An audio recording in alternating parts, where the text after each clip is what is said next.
Cihan Azadi.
Dayıkên açtığı jinên ciwan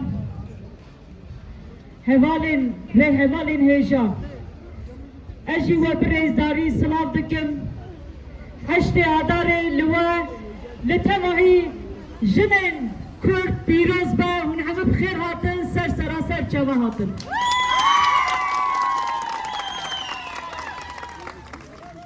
Wek jin em ê jî her tim berxwedana xwe mestir û bilindtir bikin. 27 Şubatê da rêberê gelê Kurd, rêberê gelan banga açtî û civaka demokratîk kir.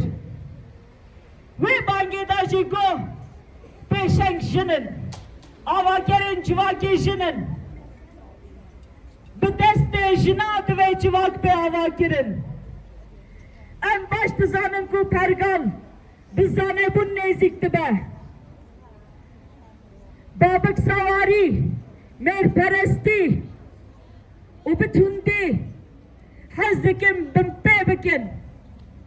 Dîsa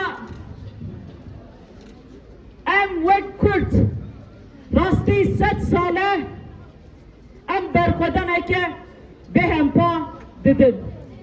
Lê pêşengtiya civaka Kurd kê dike jinên Kurd dikin.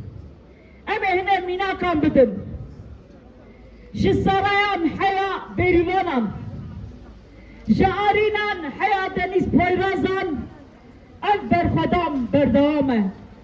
Bi rastî qetilkirina wan em bêjin faîlê wan bellî ne.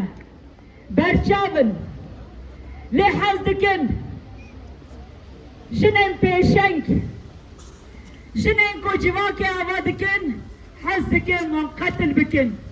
Lê rojavayê heya rojhilatê heya başûr û heya ew jinên ku li ser axa xwe koçber bûne li diasporayê em jinên şoreşger, jinên berxwedir bi rêzdarî silav dikin û em heştê adarê li wan hemiya pîroz dikin.